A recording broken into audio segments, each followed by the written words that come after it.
There is nothing. Only warm primordial blackness. Your conscious ferments in it. No larger than a single grain of malt. You don't have to do anything anymore. Ever.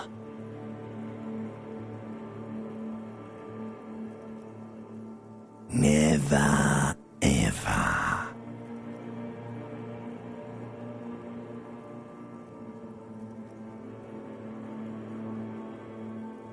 Never, ever, ever, baby. An inordinate amount of time passes. It is utterly void of struggle. No ex-wives are contained within it.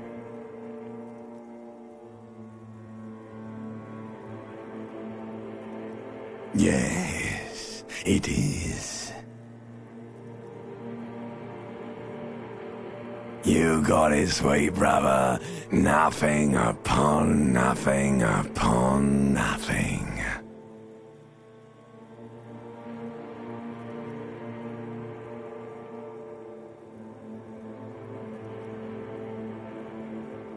Coming right up, sir. Smooth passage.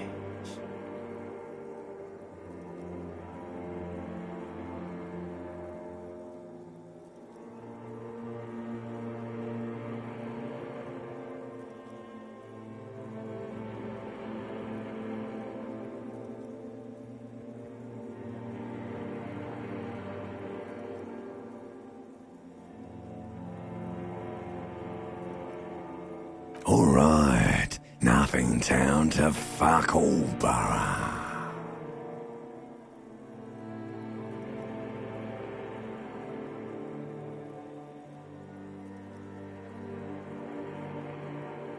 Do you want me to upgrade that to a one-way trip, sir?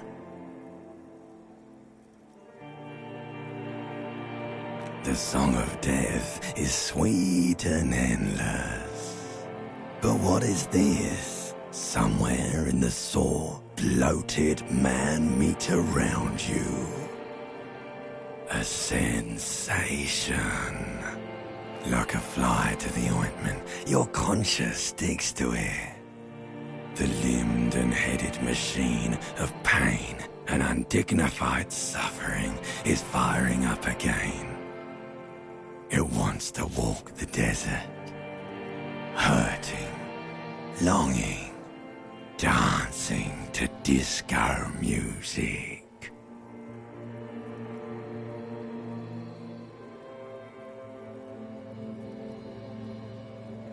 You can take it. You're a champion.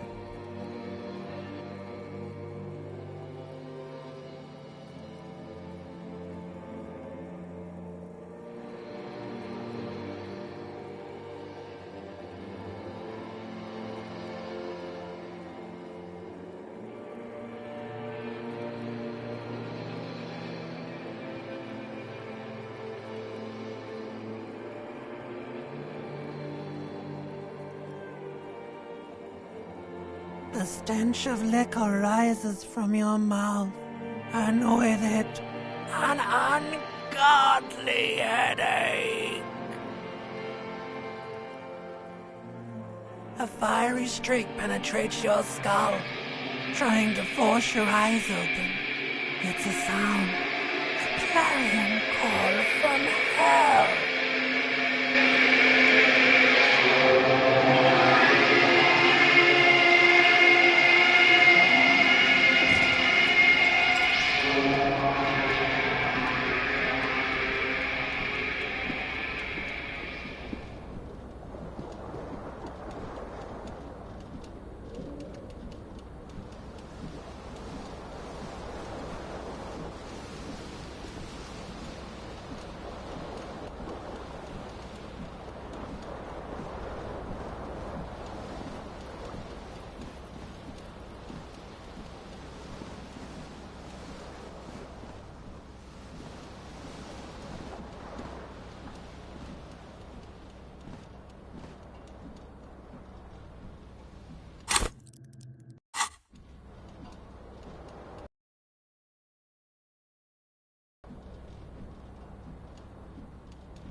A mirror hangs above a bent and broken sink.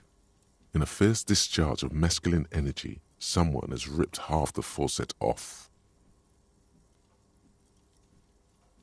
Hot water sprays from the base and steam covers the mirror. You cannot see yourself, just the outline of a man.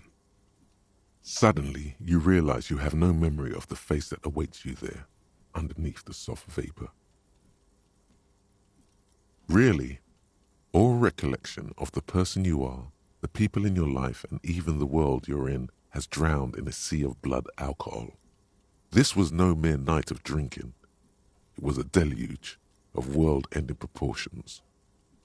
Really, all recollection, really, really, really, really, really, really, really, really, all recollection of the person you are, the people in your life, and even the world you're in has drowned in a sea of blood alcohol as you slowly reach your hand towards the surface of the mirror.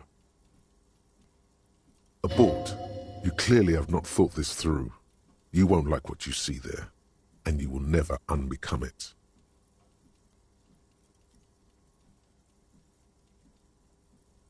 Behold.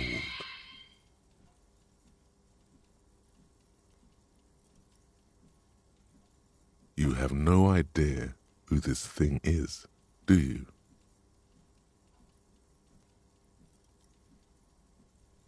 It appears you're also dead. There's clearly rigor mortis on your face. Oh wait, is that an expression? Are you trying to make an expression with that face? Why? Please stop. It's horrible. You're scaring yourself. You can't, can you? It's like it's not even voluntary anymore. You have worn that grin into your face, and now it won't come off. What does it even mean? What is the emotion you're trying to convey?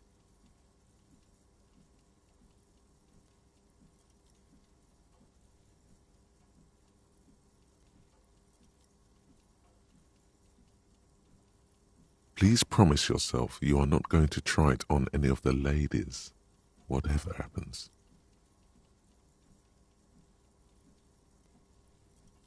You liar. You can't even tell the truth to yourself. Go ahead, try something.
Like the rest of you, it comes from a bad place somewhere in the past.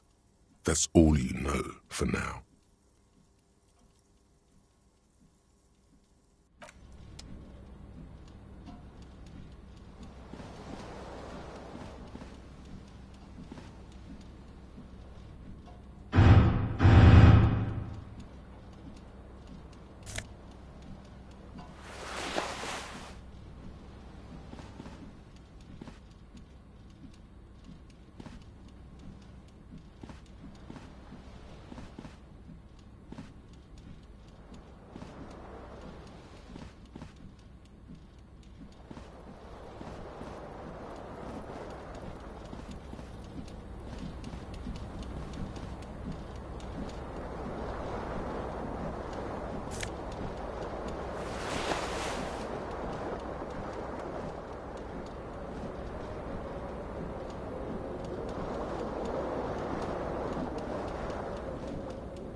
This fan has two chain pull switches.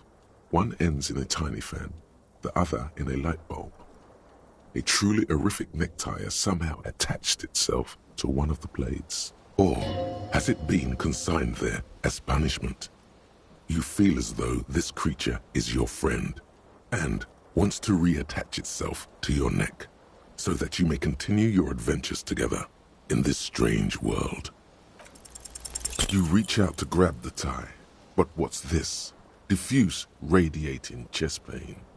Doom comes over you. This is bad. Feels like sharp stones grinding in your chest and keeping you from moving for quite a long time, still ongoing. Now is a good time to start worrying. Finally, the pressure recedes. You find yourself covered in cold sweat and trying not to move, hoping it will keep you from dying.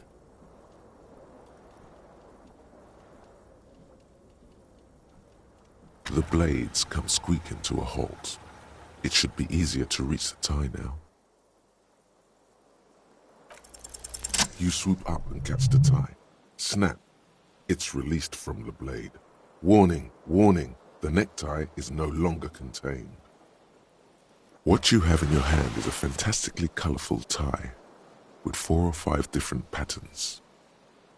The knot reminds you of a noose. A terrible mistake. Turn the lights off immediately. You can practically feel the photons burning. It's just a little hangover-induced photosensitivity. Don't overreact.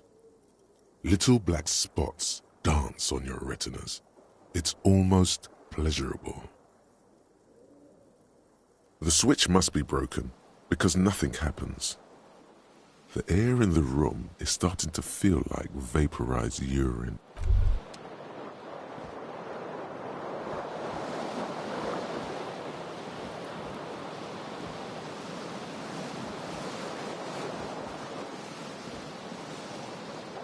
You hear a jingle.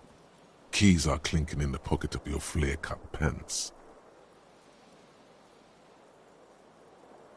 It says, whirling in rags, on the aluminium keyring. There is a single key on the ring. The number 1 is etched on it. It should open the door.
The window stands broken in its frame.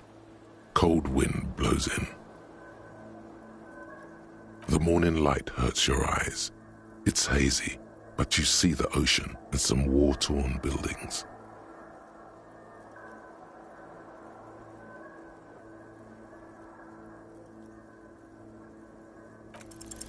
The shards face outward. Whatever broke this window came from the inside. A fine web of scarring covers the back of your right hand, but none of it is recent. More likely a projectile than a held object. There are no fragments on the floor from pulling a tool back in after impact. It is too large for a bullet, yet too small for a piece of furniture. You're looking for something heavy and larger than your fist. The single green shoe you found fits the hole almost as well as your foot. It would have also been heavy enough if thrown with force. Congratulations, you smashed the window with your own shoe. Now you only have one. If you're lucky, you could still find the other one on the balcony outside. The door to it should be outside your room. A cool wind gushes in. Your toes curl up from the cold.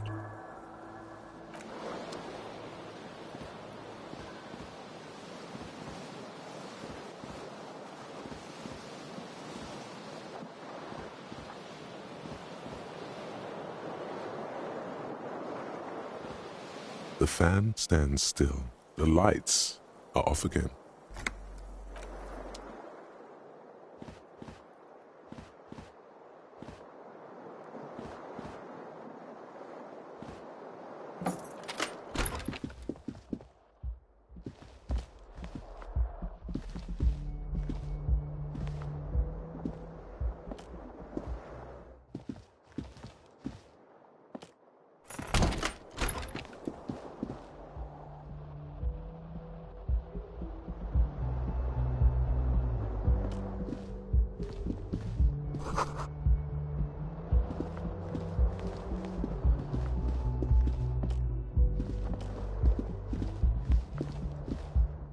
Hello, officer.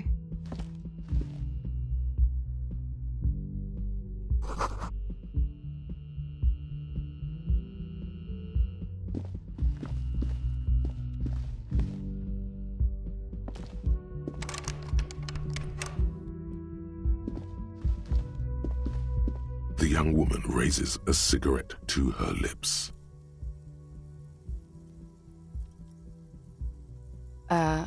No. There's only one solution to this. You're a businessman.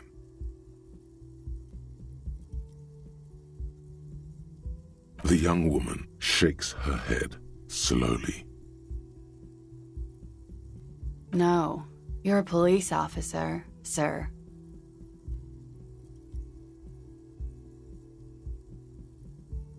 Okay, cool. I won't.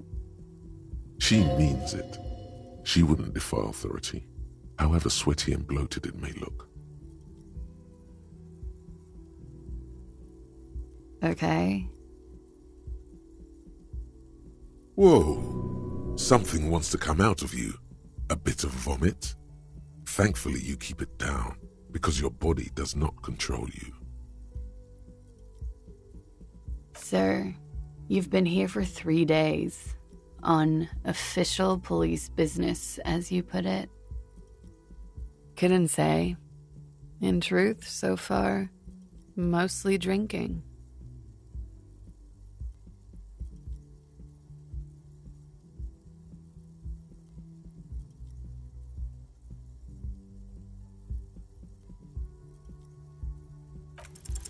The words have already left your mouth.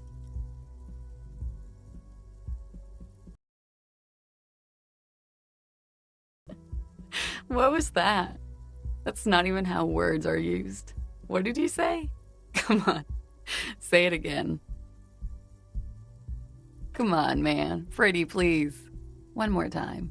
Don't back down now. Say what you said again, proudly. Goddamn right you did. You crazy asshole, you. What kind of cop are you?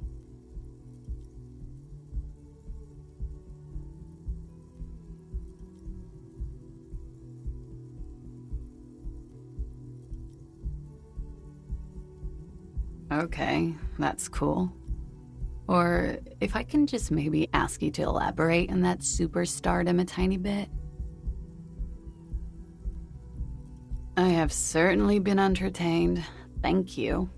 Whatever you are, you should stick to it. Otherwise, it's gonna suck for you later when you have to interrogate me.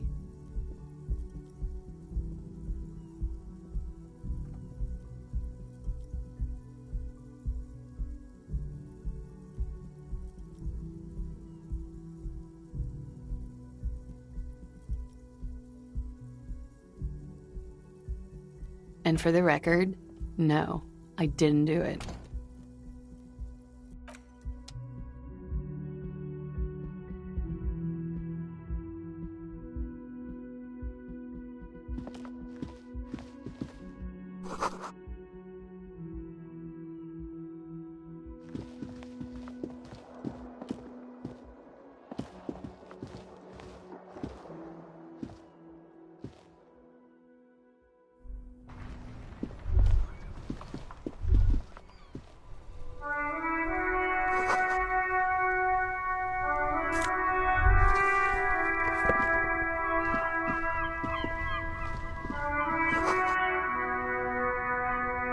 There they both are, two identical shoes, both copiously green and indiscriminately snakeskin, reunited on your feet.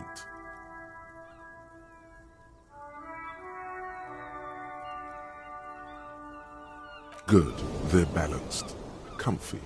Feels like the only good thing about you right now, truth be told.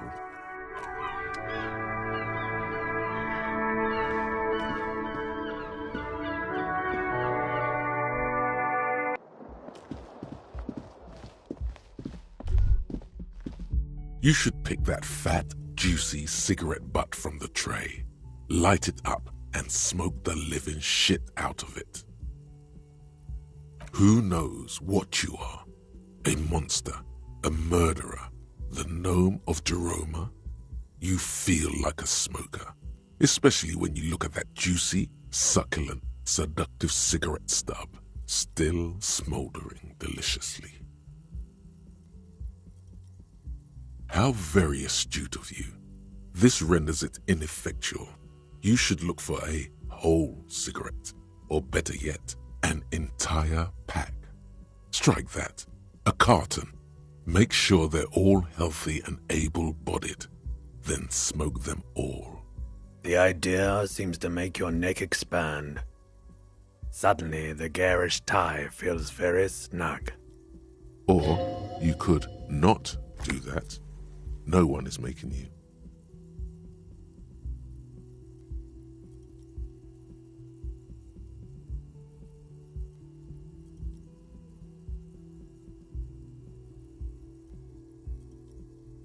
Good.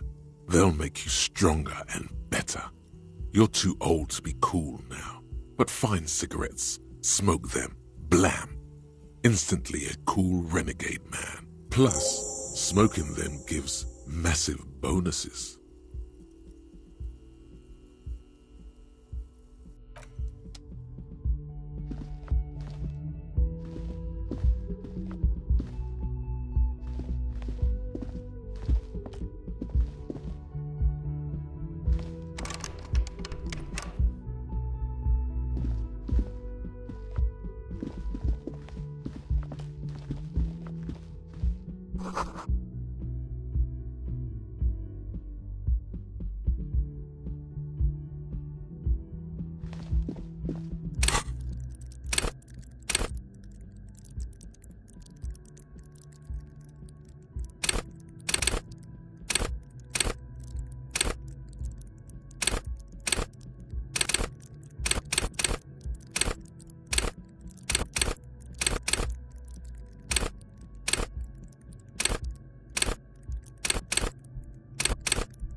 The door is closed. There is no answer. You hear the shower being turned on, somewhere inside. A tremendous loneliness comes over you. Everybody in the world is doing something without you. The door is closed.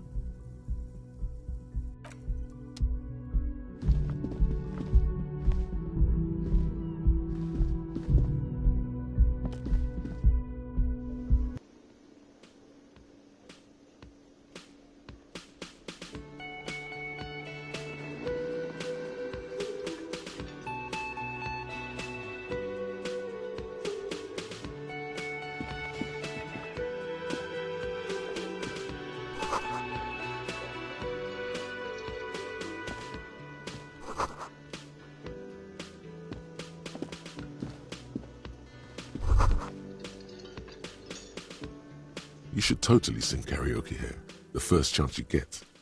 Your emotions need to be expressed. People need to know your vast, oceanic soul.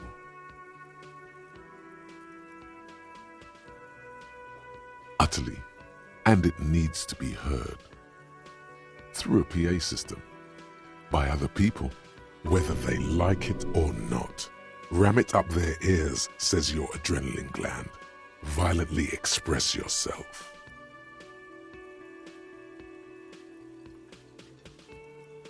Who is mistakenly identified as a cop for his prominent jawline? Yes, sounds likely. You should probably go on stage and pose for a moment when you're done with this thought. See if it works.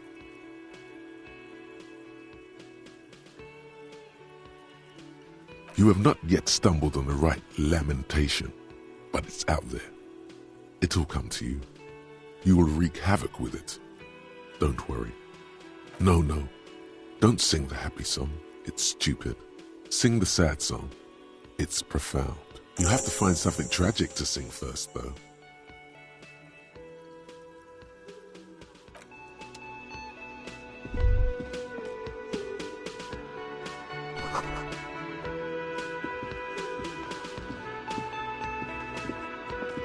A man in his late 20s stands behind the counter, inspecting a stuffed seabird. As you approach, he gives you a sideways glance, then looks down again. That was disdain in his eyes. Even now he is purposely ignoring you. Looks like he's not a fan. Oh no, you're a hero. A real hero cop. Yes, you are. A real decorated hero. What did you not do? First you took the body down, then you solved the murder, then you didn't trash my hostel room. Maybe you even negotiated the strike.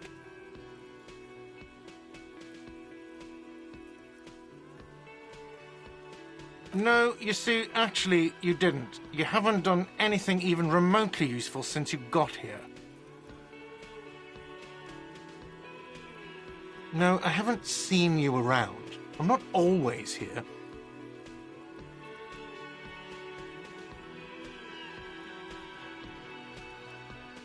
A competent work of taxidermy. The white and brown seabird lies among piles of coasters and drying mugs. One of its wings broken. The man is trying to mend it. Looks like the bird was ripped off the shield that was used to mount it. Most likely on a wall. Something about it makes you feel bitter. Look, your buddy is over there. Why don't you go and talk to him, okay? He pretends not to hear you, concentrating on the bird instead.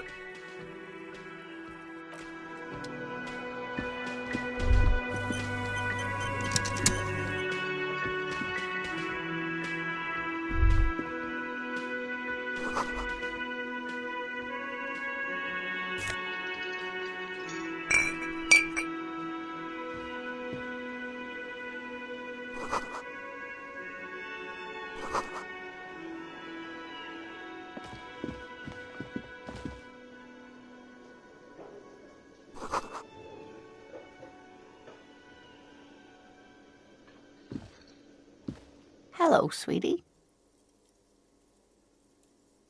You shouldn't keep your colleague waiting.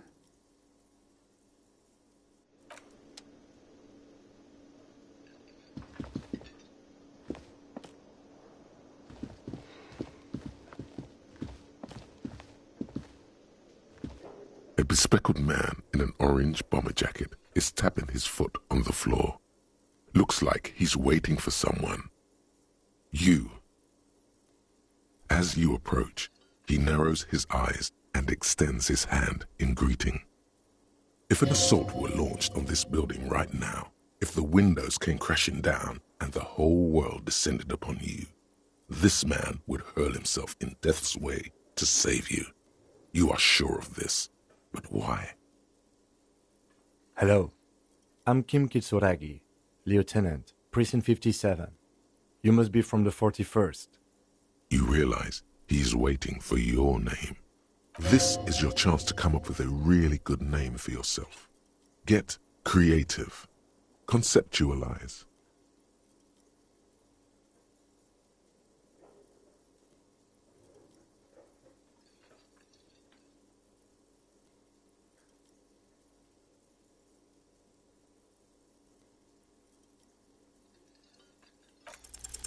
Raphael Ambrosius Cousteau.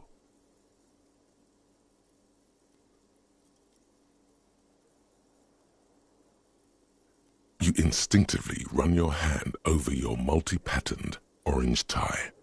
The sensation of wrinkled silk somehow makes the name sound even cooler. More classy! Raphael Ambrosius Cousteau is one classy name, and you're one classy cop. Yes, well. It looks like we had a little scheduling error on Sunday. Saturday too, actually. Have you had time to talk to the manager here?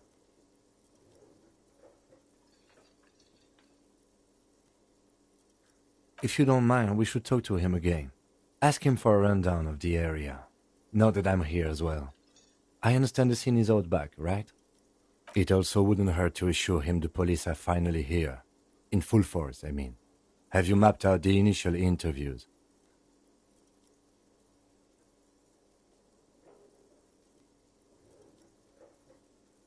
Right.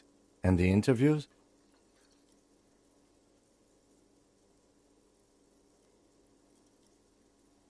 At the 57th, we like to prepare an initial list of persons of interest, and then just skim the surface. Prepare the field, get to know the players. You don't do that? Maybe it's not an inter-district practice. Good. But even if you haven't, we'll have time for that after we take a look at the coroner's case. Have you removed the dead body from the tree?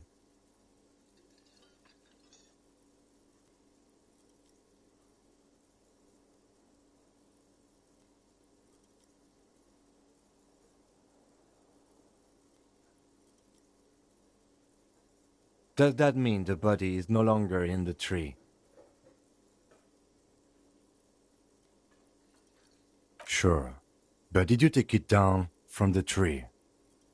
Mm-hmm.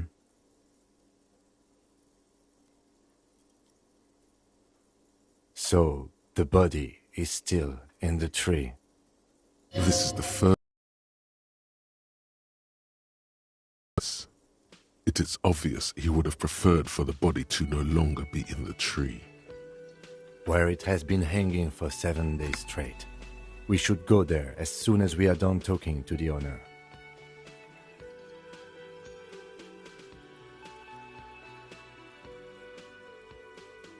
Talk to the manager. Then we go out back and take the body down.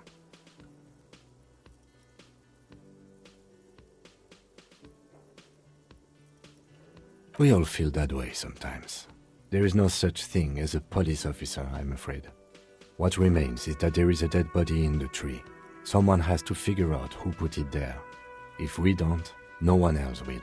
But first, we have to take it down. After you, officer.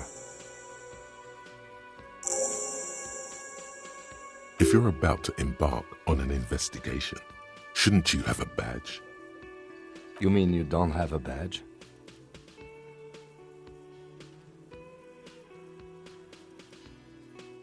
Oh, if you didn't have your badge, then that would be very bad. You would need to report it on my shortwave. But since you do have it, we can go straight to the task at hand. Lieutenant Kitsuragi is now in your party. You can talk to him whenever by interacting with him.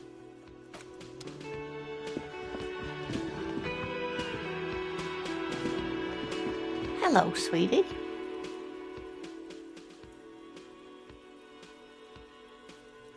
Wait, who's Sweetie? You're a handsome man, officer, with your mustache and your chiseled jaw and that silly dimple on your chin. But dear, you're not for me. I'm too old and too married besides. In another time and place, she might have flirted back. but that ship sailed long ago. You must forgive me. I'm getting so scatterbrained. I completely forgot to introduce myself. I'm Lena. My husband Morel and I are staying with our friend Gary just down the street, but I come here for tea when they're away. This Lena is wacky enough for the motley crew. Hire her on the spot.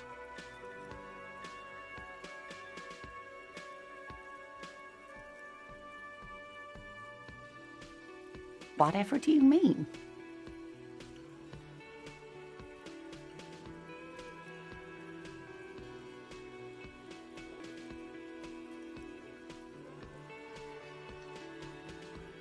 Sequence killers? Oh my. But I think you already have a partner, sweetie. A partner who needs you to help him get a corpse down from a tree.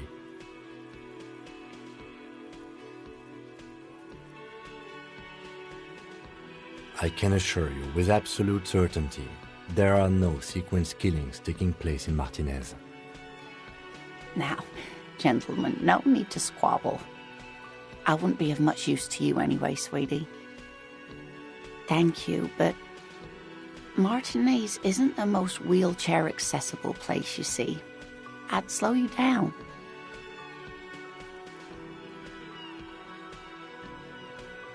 Perhaps another time.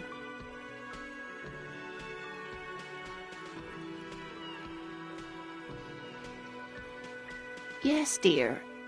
I'm a paraplegic.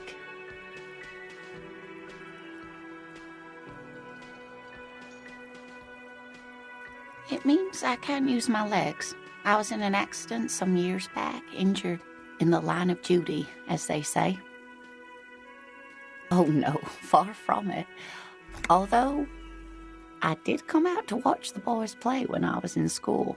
Oh, those tan calves.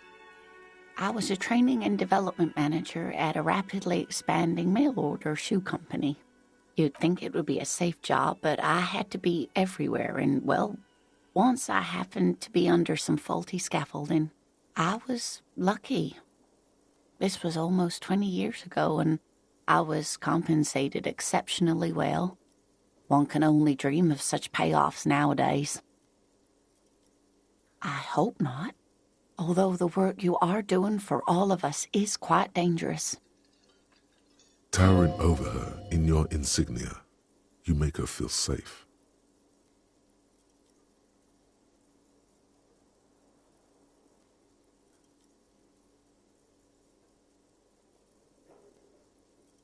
Actually, this machine is broken.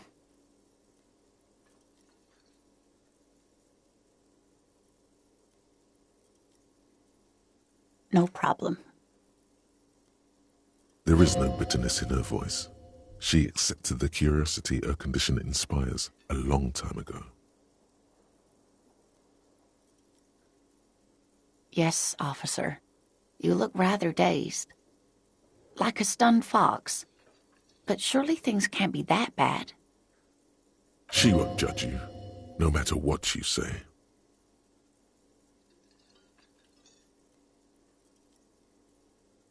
She nods, but still looks worried. Of course, dear. Good luck with your case.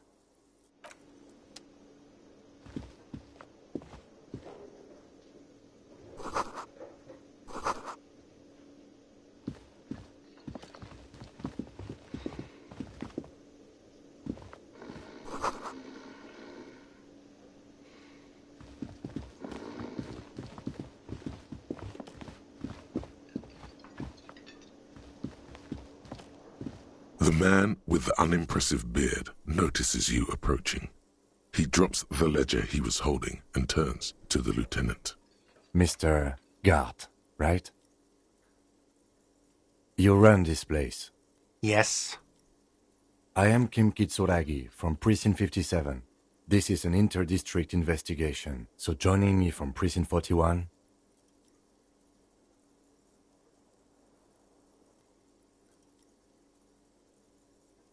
Right. Now, I know it took us a while to arrive at the scene. It also took you a while to call us and report the dead body. It was you who placed the call, yes? No, I only just got here. It was probably Sylvie who called you. She usually works the bar here. I'm only temporarily taking over her duties. Do you have her number? As a matter of fact, I do. You said you just got here. From where? Are you a local? What, of Martinez? No, I live in Jamrock. I only sometimes come here to keep an eye on the place. This is just one of the many cafeterias I manage.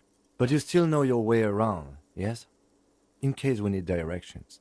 Yes, I know where some things are, but as I said, I don't live here. I just used to work here. And I'm not going to start working here again, if that's what you think. I didn't imply that. Detective.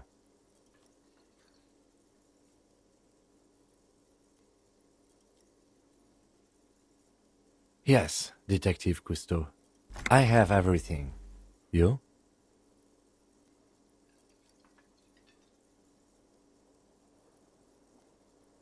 Yes, he means, do you have questions for me, like a police officer would?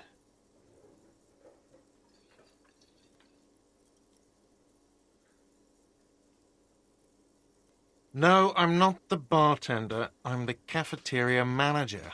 He's very animated all of a sudden. This is clearly a touchy subject for him. I have 3 cafeterias I manage. 3. Get over it. No, I'm not. He's very animated all... That period of my life is over. Not everyone who stands behind a counter is a bartender, okay? I hope it is.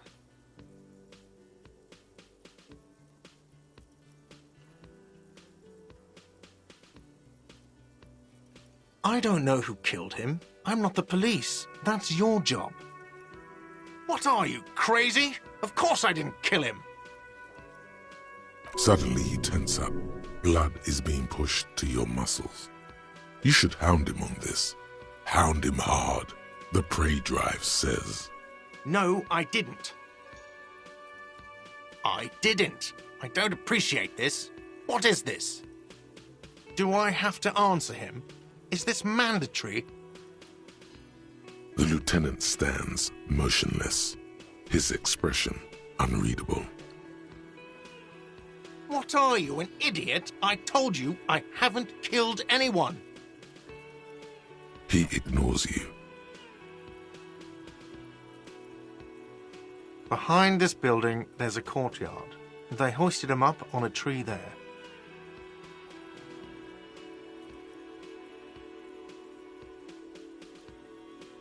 That's easy. See that door there? First you exit through that. Then to your right, you should see a big hole in the fence. A really big one.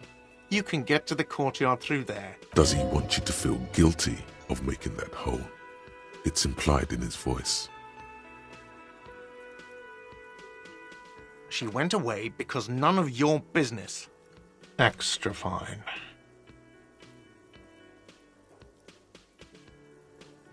Let's go. Not so fast. You owe me 130 real. No one is saying the multi-pattern necktie you found tied to the ceiling fan can talk. No one. It must be merely imagination. But... Let's bail! Time to push the eject button! Sounds like a responsibility! You don't like those! no, don't listen to him. It's madness. Just talk.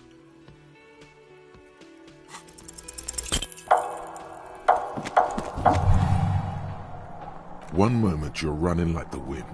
Then you've suddenly turned around and are giving him the finger, furiously, with both hands.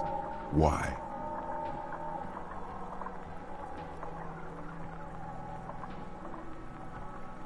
That's true, yes, and it's worrying. But let's not fixate on it. Look at that stupid bartender instead.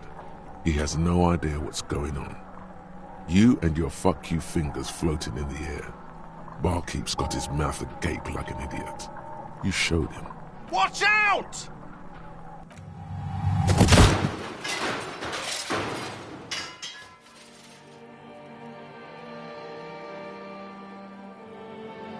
everything goes dark. Back so soon.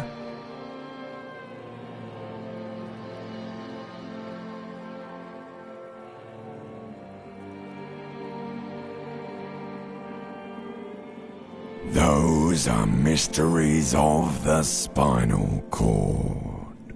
The spinal cord has yet to reveal itself to you.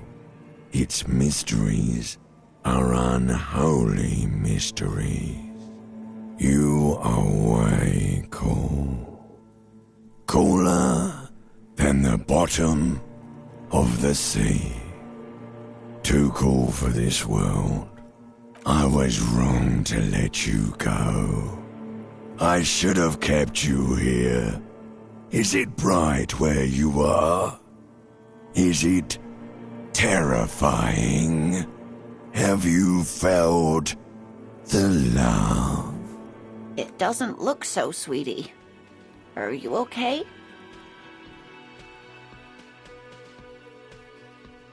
No, you have sustained a trauma to your lower neck.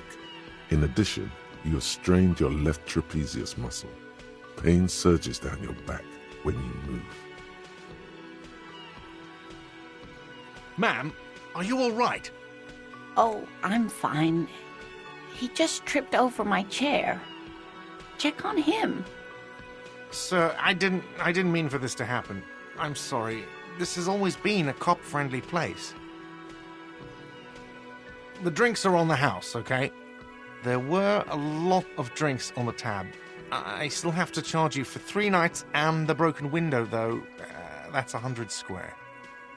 Don't thank me yet. You still owe me 100 real. If you don't have it by tonight, I just can't let you up there. And for God's sake, watch out for yourself.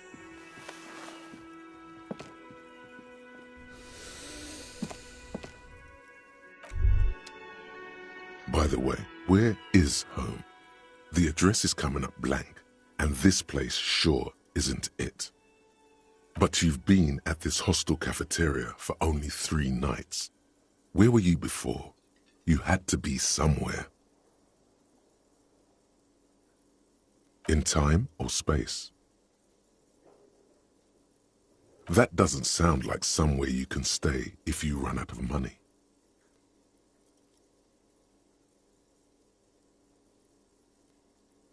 Entertain the thought when you get the time. Maybe being a hobo and a cop.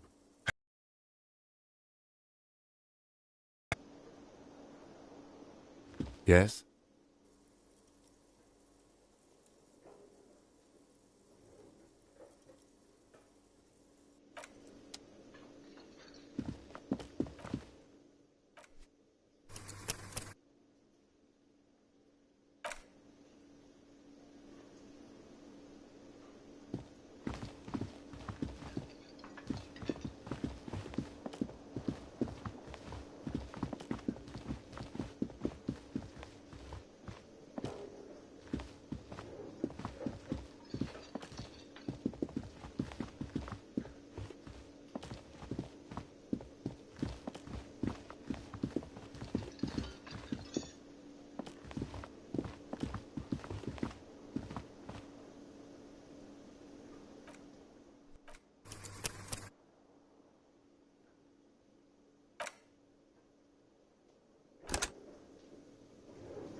Hobo cop thing.